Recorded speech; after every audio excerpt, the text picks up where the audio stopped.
उपलब्ध रहना बंद कर दो, बदल जाओगे।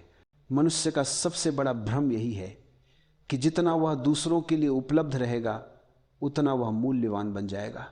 लेकिन सच्चाई यह है कि जितना तुम उपलब्ध रहते हो उतना ही लोग तुम्हें साधन समझने लगते हैं, इंसान नहीं। लोग तुम्हारे समय को अपना हक समझ लेते हैं, तुम्हारी ऊर्जा को अपनी जेब, तुम्हारी भावनाओं को खिलौना और तुम्हारी उपस्थिति को मुफ्त सेवा की तरह। धीरे धीरे तुम खुद को खो देते हो, क्योंकि हर किसी के लिए उपलब्ध रहते रहते तुम खुद के लिए उपलब्ध रहना भूल जाते हो। जिस दिन तुम हर किसी के लिए दरवाजा खोलना छोड़ दोगे, उसी दिन तुम खुद के भीतर का दरवाजा खुलते हुए महसूस करोगे। लोग जो हमेशा उपलब्ध रहते हैं वे सबसे ज्यादा थकते हैं, सबसे ज्यादा टूटते हैं और सबसे ज्यादा इस्तेमाल किए जाते हैं। दुनिया कभी किसी को नहीं कहती कि बस तुमने काफी दिया।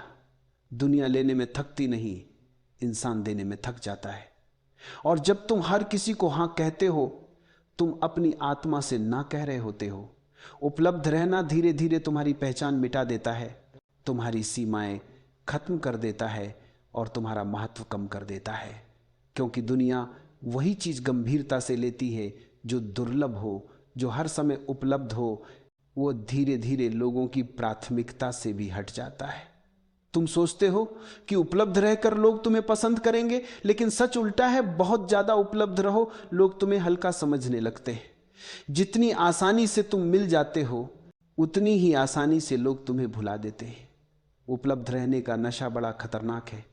स्वीकृति का नशा, जरूरी महसूस होने का नशा, दूसरों को खुश करने का नशा, यह नशा आत्मा को जला देता है।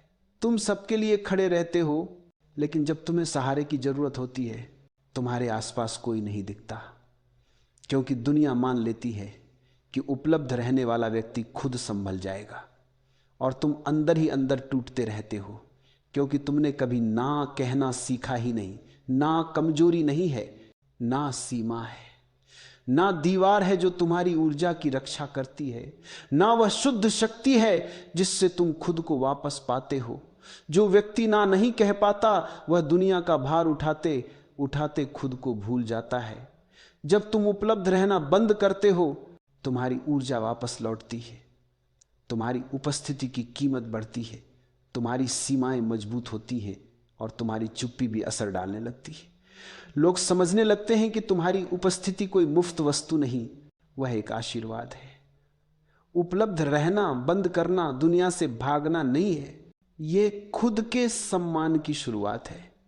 ये वह क्षण है जब तुम अपनी आत्मा से कहते हो अब मैं खुद को अनदेखा नहीं करूंगा। और यही वह क्षण है जब परिवर्तन शुरू होता है। जब तुम लोगों के लिए कम उपलब्ध होते हो, तुम अपने लिए ज्यादा होते हो। तुम उन लोगों को पहचानने लगते हो जो तुम्हें सिर्फ इस्तेमाल करते थे, और उन लोगों को भी जो सच में तुम्हें समझते हैं। तुम धीरे धीरे महसूस करते हो कि तुम्हारा समय कितना मूल्यवान था, तुम्हारी ऊर्जा कितनी पवित्र थी, और तुम कितने साल उन लोगों पर बर्बाद करते रहे जिन्हें तुम्हारी कदर ही नहीं थी। लेकिन जैसे ही तुम उपलब्ध रहना बंद करते हो तुम्हारी आत्मा खेलने लगती है, मन शांत होता है, शरीर हल्का महसूस करता है, सोच साफ होती है, संबंध साफ होते हैं, गलत लोग दूर जाते हैं, सही लोग खुद आ जाते हैं। तुम्हें किसी को खुश करने की जरूरत नहीं रहती, किसी की स्वीकृति की भी जरूरत नहीं रहती। तुम भीतर से उतने मजबूत हो जाते हो कि तुम किसी भी रिश्ते, परिस्थिति या व्यक्ति के सामने खुद को खोते नहीं। तुम्हारी ऊर्जा दुर्लभ बनती है और दुर्लभ चीज हमेशा सम्मान पाती है। अब तुम हर जगह नहीं बिखरते, अब तुम सिर्फ वहां देते हो जहां दिल सुरक्षित महसूस करता है। यह देना भी गहरी शांति से आता है, मजबूरी से नहीं। जब तुम उपलब्ध रहना बंद करते हो तुम दुनिया के लिए नहीं अपने अस्तित्व के लिए जगह बनाते हो। तुम्हारी आत्मा अंततः सांस लेती है, और जब आत्मा सांस लेती है तब व्यक्ति बदलता नहीं, जन्म लेता है। यही तुम्हारा दूसरा जन्म है, यही तुम्हारी वापसी है, यही तुम्हारी असली शुरुआत है। उपलब्ध रहना बंद करो, बदल जाओगे। इतना बदल जाओगे कि तुम खुद कहना चाहोगे कि मैं आज जो हूं वो तभी बना जब मैंने सबके लिए उपलब्ध रहना छोड़कर खुद के लिए खुलना शुरू किया। यही जीवन की सच्चाई है। जो खुद को उपलब्ध करता है दुनिया उसे बदल देती है, लेकिन जो खुद के लिए उपलब्ध होता है वह दुनिया बदल देता है। और जब यह समझ भीतर उतरने लगती है कि खुद को खोकर दुनिया नहीं मिलती, तब इंसान पहली बार रुककर यह देखता है कि जो जीवन वह अब तक जीता आया था वह उसका अपना था ही नहीं। वह दूसरों की उम्मीदों का बोझ था, दूसरों की मांगों का परिणाम था, दूसरों की इच्छाओं का ढांचा था। और उपलब्ध रहना इसी बोझ का सबसे भारी भाग है। तुम दूसरों की छाया में जीते जीते अपनी धूप भूल जाते हो, लेकिन जैसे ही तुम ये तय करते हो कि अब तुम्हारी ऊर्जा का उपयोग तुम खुद तय करोगे, दुनिया अचानक असहज हो जाती है। जो लोग तुम्हें हर वक्त पास पाकर अभ्यस्त हो चुके थे वे बेचैन होने लगते हैं। उन्हें तुम्हारी नहीं, तुम्हारी उपलब्धता की आदत थी, और आदत जब टूटती है लोग असली चेहरे दिखाने लगते हैं। यही वह पल है जब तुम पहचानते हो कि कौन तुम्हें दिल से चाहता था और कौन तुम्हें अपनी सुविधा के लिए चाहता था। और इस पहचान का दर्द भी सुंदर है, क्योंकि यह तुम्हें सत्य की ओर करीब लाता है। जब तुम उपलब्ध रहना बंद करते हो, तुम किसी को ठुकरा नहीं रहे होते, तुम खुद को चुन रहे होते हो। यही चयन तुम्हें मजबूत बनाता है। यह मजबूती भीतर से उठती है, बाहर से नहीं। बाहर की दुनिया तुम्हारी अनुपस्थिति से परेशान हो सकती है, लेकिन तुम्हारा भीतर उसकी वजह से शांत होने लगता है। और जब इंसान इस पकड़ से बाहर कदम रखता है, तभी वह पहली बार अनुभव करता है कि भीतर एक ऐसी रोशनी है जो कभी बुझी ही नहीं थी।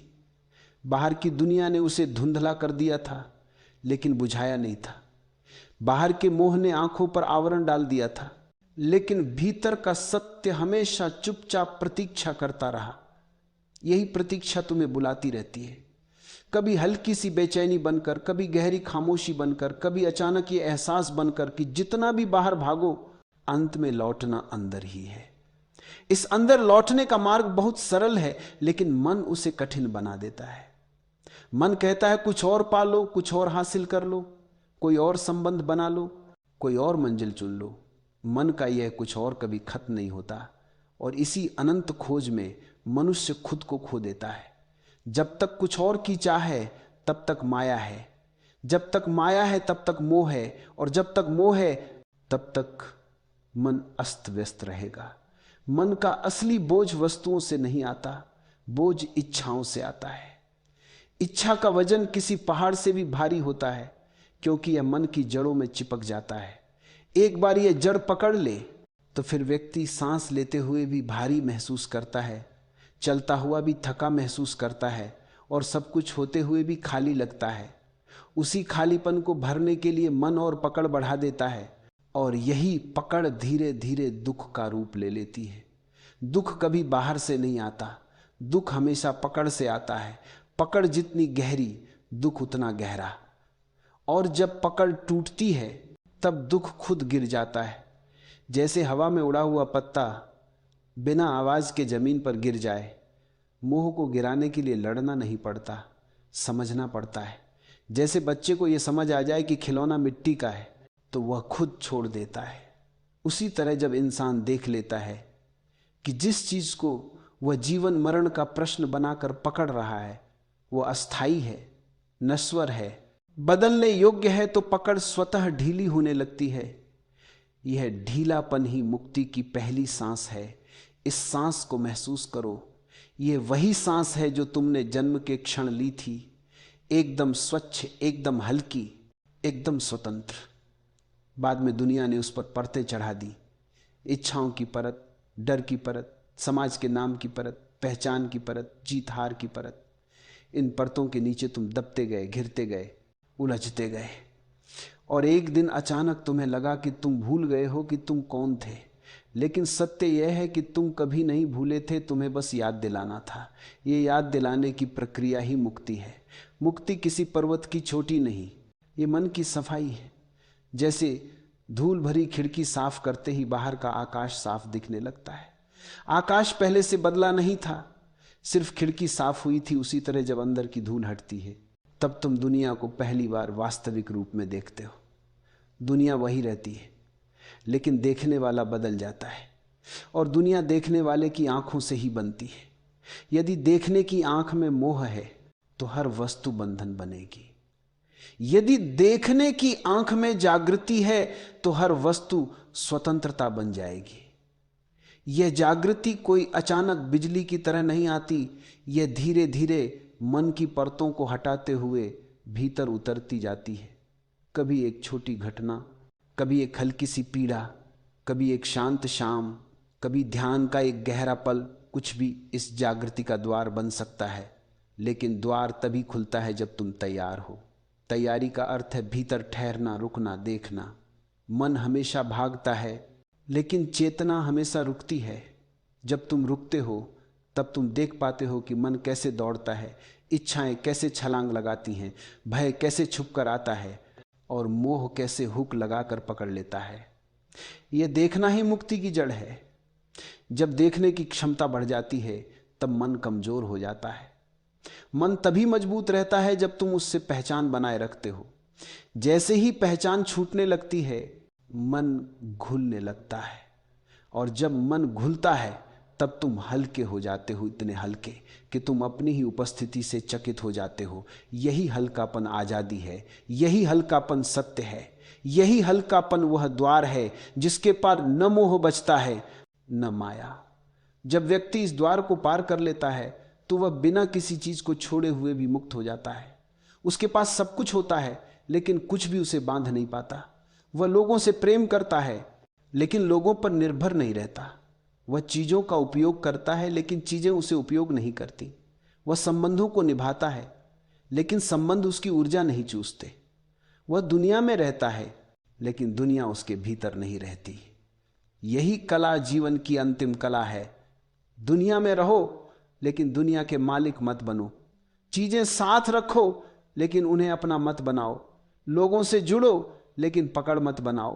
प्रेम करो लेकिन अपेक्षा मत रखो। चलो लेकिन दौड़ो मत। पाओ लेकिन खोने से मत डरो। जियो लेकिन चिपको मत। यही वह संतुलन है जिसमें जीवन अपनी सबसे सुंदर आकृति प्रकट करता है। और जब यह आकृति प्रकट होती है तभी तुम अपने वास्तविक रूप में उतरते हो, जहां कोई जंजीर नहीं, कोई पकड़ नहीं, कोई भ्रम नहीं, बस एक शांत विशाल असीम अस्तित्व जो सब कुछ देखता है और कुछ भी पकड़ता नहीं। इसी न पकड़ने में वास्तविक शक्ति है, इसी न चिपकने में वास्तविक स्वतंत्रता है, और इसी स्वतंत्रता में मोह और माया स्वतः समाप्त हो जाते हैं।